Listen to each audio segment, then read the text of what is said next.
É como se você quisesse que a criança andasse de bicicleta sem ela andar e correr. Ou seja, não tem como. Olá, sejam todos bem-vindos ao canal Autismos e Nós. Eu sou Cíntia, mãe da Elídia, uma menina autista de 6 anos. No vídeo de hoje, eu vou apresentar para vocês a pirâmide do aprendizado. Essa pirâmide do aprendizado aqui. Se fosse você, até tiraria um print da tela, né, com essa pirâmide bem grandinha, para ela andar juntinho com você, porque ela foi de suma importância para mim. Essa pirâmide me foi apresentada por uma das terapeutas da Elídia, Fernanda Moscon, justamente porque eu estava preocupada com a parte intelectual, né, uma parte cognitiva que está no topo da pirâmide. E a Fernanda fez questão de me mostrar que a Elídia, ela ainda estava numa fase bem anterior nessa pirâmide. Essa pirâmide, ela é a pirâmide do aprendizado para qualquer criança, não é especificamente para o autista, tá?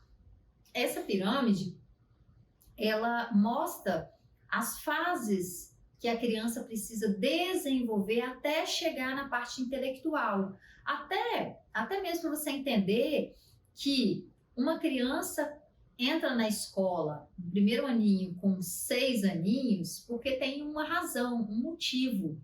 Porque é nessa fase que ela tem todo um desenvolvimento, uma maturação necessária para ela conseguir desenvolver bem essa parte cognitiva e intelectual. Então, o que acontece? É como se você quisesse que a criança andasse de bicicleta sem ela andar e correr. Ou seja, não tem como. Ah, é impossível? Tem exceções? Tem, mas acho que não vem ao caso. Porque, de fato, uma criança para andar de bicicleta, ela precisa aprender a andar e depois a correr. E a se equilibrar o seu próprio corpo para depois conseguir se equilibrar em cima de uma bicicleta. Então é a mesma coisa, só para que possamos entender. Essa fase, a criança precisa necessariamente começar da base para o topo. Ou seja, na base da pirâmide está o sistema nervoso central. O sistema nervoso central, ele é responsável por receber os estímulos que o nosso corpo envia, processar essa informação e devolver essa informação já pronta para o nosso corpo reagir de acordo com a demanda. Ou seja, se alguém me cortar, a minha pele vai mandar estímulos para o meu sistema nervoso central, informando o que está acontecendo. O sistema nervoso central, ele processa essa informação e devolve para o meu corpo dizendo, opa, você está sendo cortada.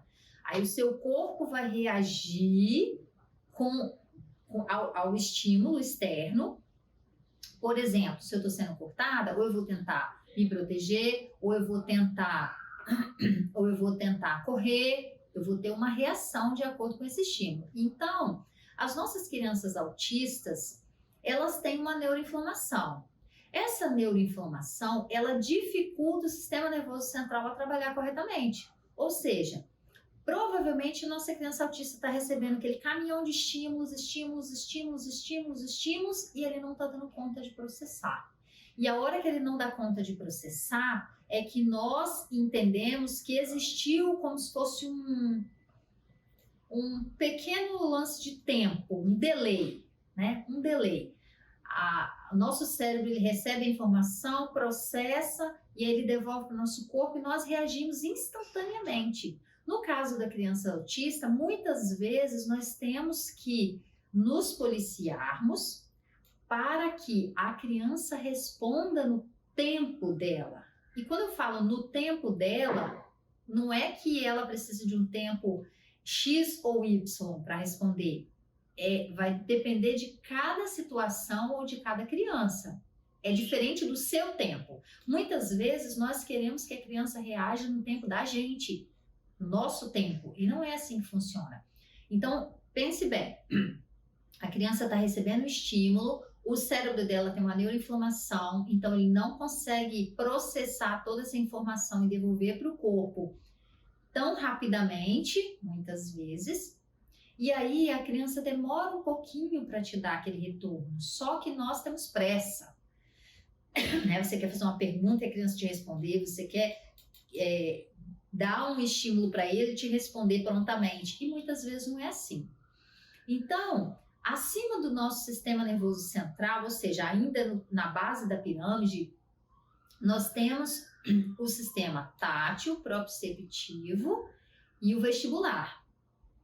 E junto com ele, que engloba todo o sistema sensorial, nós temos os nossos sentidos, visão, audição, paladar, todos os sentidos.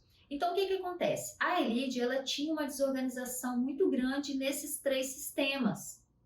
O sentido dela era até bem desenvolvido, mas os 3 sistemas, eles não estavam conversando entre eles, digamos assim, eles estavam confusos. Então, eu precisava trabalhar nessa base da pirâmide, fazer um trabalho bem forte nessa base, para conseguir que ela avançasse, subisse mais um degrau na pirâmide. E outra coisa, esse desenvolvimento do sistema motor dela era muito deficitário.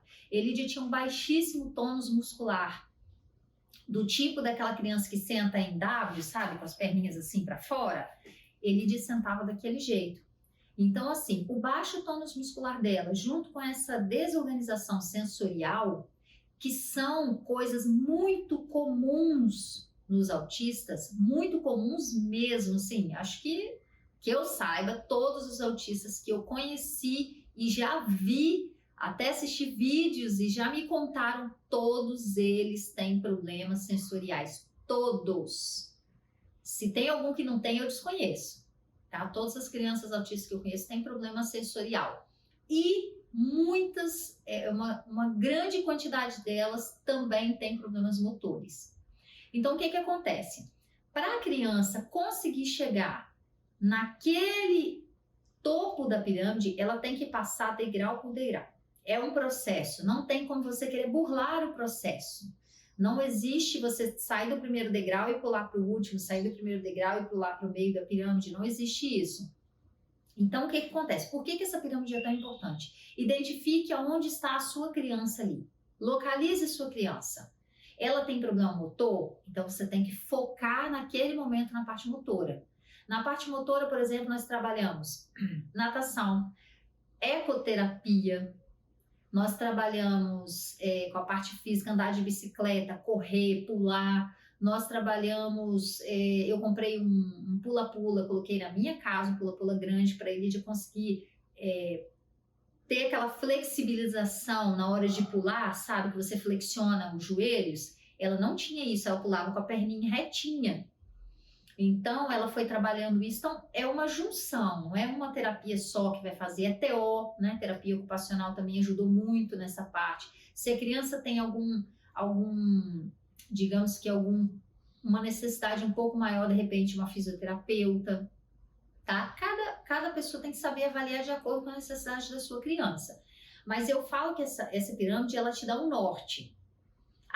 Se você souber onde a sua criança tá, você consegue saber o que focar mais, sabe? Porque às vezes você quer que a sua criança, como eu já quis no passado, que a Elide desenvolvesse uma parte pedagógica melhor, sendo que ela estava com problema de baixo tônus muscular e desorganização sensorial. Ou seja, eu podia trabalhar com a menina 40 horas por semana só com a parte pedagógica, que ela ainda assim não ia desenvolver. Então, muitas vezes, nós não... É como se eu não desse suporte para o terapeuta trabalhar. Sabe como? Eu estou trabalhando uma fono, por exemplo, mas a fono não consegue desenvolver 100% do potencial da criança porque ela está com problema sensorial. Então, a TO vai trabalhar melhor uma questão sensorial para que ela dê suporte ao trabalho da fono para conseguir desenvolver como um todo. Então, assim, foi a minha dificuldade. Eu demorei um pouquinho, né? Demorei alguns meses para conseguir entender, receber essa pirâmide, estudar essa pirâmide, entender como ela funcionava e como que eu poderia utilizar esse conhecimento para ajudar, auxiliar nos processos da Emídia, e aí eu achei meu caminho. Então, assim, eu espero que essa apresentação dessa pirâmide possa facilitar também o seu entendimento com relação às terapias necessárias para o seu filho nesse momento. Daqui 1 mês, 2, 3, daqui 1 ano, pode ser que isso mude. Por quê? Ele saiu dessa fase e passou por uma outra fase. E essa outra fase demanda algum outro tipo de terapia para desenvolver alguma outra habilidade. Então, minha dica para vocês é: estude essa pirâmide. Estude essa pirâmide, identifique onde está a sua criança e bola para frente, vai dar tudo certo. Foque nas terapias que você acha que são necessárias para aquele local onde a criança está, e aí você vai conseguir desenvolver. E espero ter ajudado. Se você conhece alguém que precisa dessa informação, passe adiante, curta nosso vídeo. Até o próximo.